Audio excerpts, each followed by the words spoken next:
As Octavia went back inside, this would be after the Alphane incident, as she, told her dad to F off. She told him that he abandoned her and that she was happy here. We're not happy, but she was going to live here. However, as she was in her room, Stella would open and say, I heard you saw your dad. Octavia would say, yeah, but he's out of my life now forever. As Stella would say, good, but I'm still going to have to punish you. Octavia would say, punish? Stella would say, of course. You went to see your deadbeat father. Octavia would say, I told him to tell him off. It doesn't matter.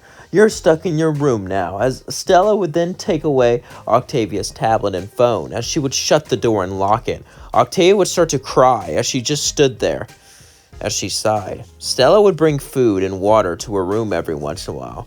As a week would pass, eventually she would be out of the room, as everything would continue like normal. However, Octavia would still be rebellious. Octavia would still open her mouth, as one day, Stella would walk toward Octavia's room and say, follow me, as then Octavia would follow Stella. As Stella would lead Octavia to a dark room, as suddenly Stella would throw a chain around her. It was magic, supposed to suppress her powers. As Octavia would say, what are you doing? Stella would say, I'm going to keep you here till you learn to be good. As Stella would leave, as she would starve her for days. Every once in a while she would feed her, give her water. This made her anger grow. And these chains weren't that strong. They can only suppress a certain amount of magic. And as her anger grew, her magic began to grow more and more and more until she screamed and the chains broke. As anger filled her, she began to run at her mom and began to zap her down with her magic. However, Octavia was not that trained with magic, unlike Stella. As Stella got up, she used her magic on her, as it was a magical battle. As Octavia was full of anger and rage, Stella would say, I am your mother, how dare you effing do this? As she got knocked down, she began to get scared. She grabbed a dagger, not knowing it was angelic, as Stryker left it for her as a gift. As then, Stella would stab Octavia, as she would fall down no more. Stella was shocked. She may have been a cold, ruthless person, but this was far even for her, as she just stared at her body for minutes on end. As Stella would then get up and calmly call in her brother. As he walked in, he would say, what the F is this? She's your own daughter. How could you? She acted up, Stella would say, trying to sound cold-hearted, but even her brother could tell that she was distraught. We need to frame someone else. All right, get rid of the weapon. As he would get rid of the weapon and try to frame someone. As days would pass, we cut to Stolas, who was laying in bed with Blitz, as then he would read the newspaper. Octavia, gone, daughter of the Goetias. As Stolas would simply get up and cry.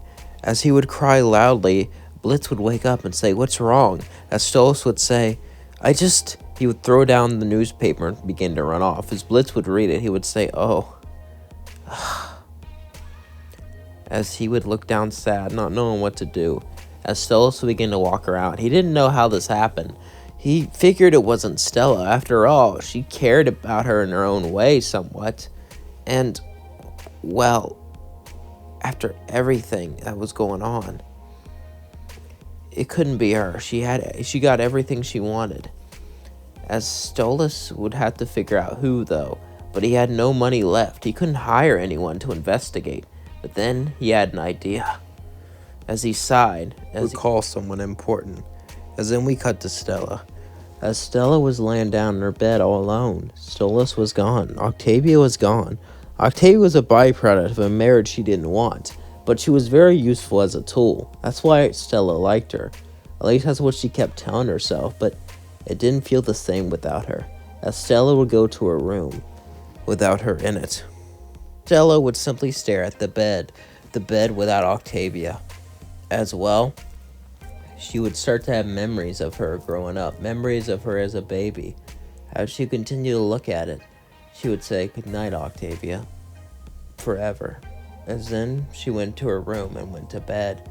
As we cut to Asmodeus on the phone with Stolas, as Asmodeus would say, what do you want, Stolas? You don't have any power anymore. I know, but I want to find out who got rid of my daughter. Asmodeus would listen and say, I understand that. Alright, I'll send some spies in to get what they need. Stella's been suspicious, but I doubt she would do that to her own daughter. Do you think she would? Stolas would say no, she wouldn't. As then he would hang up and say, but if she did, powers or not, I'm going out with a blaze of glory. As Stolas would go back to the place, Blitz had dinner made for him. I know it's late, but you birds get hungry when you wake up, right? So I decided, thank you, Blitz, but I'm not that hungry. Come on, please. Stolas would sit down and eat. As he looked at Blitz, both knew each other knew what was going on, but Blitz decided not to talk about it. He thought that's what was best. As he cut to a couple days later, Stella had a new imp for hire that was secretly working for Asmodeus, but it couldn't find anything, no matter how hard the imp looked. Because Stella usually gossiped with her brother about everything, but she doesn't even do that anymore. Stella literally just sits in bed, depressed, as she gets up every night and then goes to bed. As Stella used to have so much plans for ambition, so much plans to move up, but now she doesn't. As she can't even think about that anymore. All she could think about was her daughter's voice, her face. It began to haunt her. As every day she would hear her voice, everywhere she would see her face. As these emotions, these feelings kept building up inside of her. But she would try to push them deep down. She was Stella. She didn't care about this. She would try to talk to her brother, try to go to parties like she used to, but it just wouldn't do much. As every time she went to sleep, she would hear their screams, "Why, mommy, why? Why, mother, why?" As then she began to shake. As her mental and physical health began to decline, she ate less and less. She began to shake physically wherever she went. And she never left her castle. Until one day, Stolas would be surprised as he would get a knock on the door, as it was Stella. Blitz would say, "What are you doing here?" She didn't look well. Stolas would say, You want to talk? Stella would nod, as Stolas and Stella would go off to talk. For a while, there wasn't really much talking at all. They would just walk, as they both looked at each other. Stella didn't really know what to say. Stella made Stolas' life a living pain. To be honest, she didn't really care about that. But she still felt like she needed to apologize. She couldn't do it anymore. As Stella would say, "I'm sorry." Stolas was confused because it seemed like Stella meant it, but she couldn't have. "What do you want, Stella?" "I want to apologize and say, you don't have to worry about me anymore. I'm finally out of your life." Stolas would say, "Yeah, I know that. We got a divorce." Stella would say, "Even with that, I'm still a part of it, but not for long." As Stella would pull out an angelic dagger, and before Stolas could react, she was laying on the floor, gone. Stolas couldn't believe it, as he would simply stare. He never thought he would see her gone. Part of him wanted this to happen when she took away his daughter, but not like this. As he stared for an hour until he called someone. As the whole ordeal was sorted out, Stolas was proven innocent in it, as then he lived with Blitz. Stella was gone. Octavia was gone. Stolas had nothing but Blitz. It was a new beginning. A new life.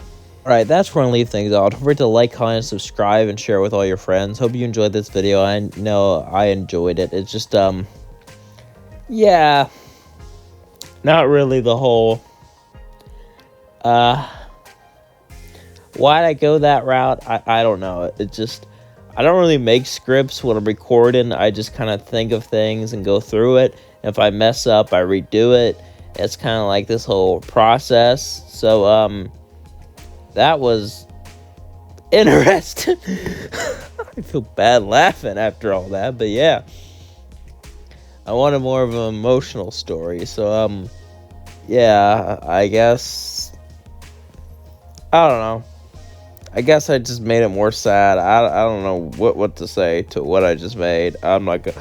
I do think it's really good though. I'm not gonna lie. I do think I would watch that Most of my videos I wouldn't watch. It's not because I don't think they're good. It's just I don't really like my voice, honestly.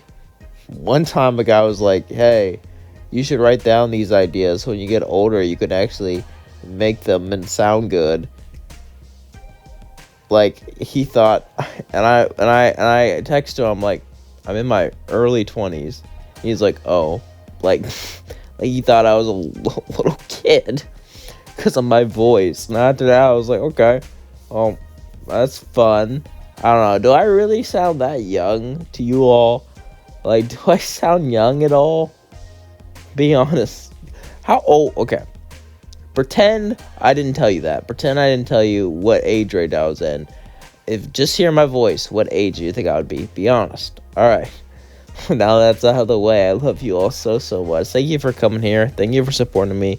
Thank you for being a part of this amazing community. I know. And I appreciate you. Peace out.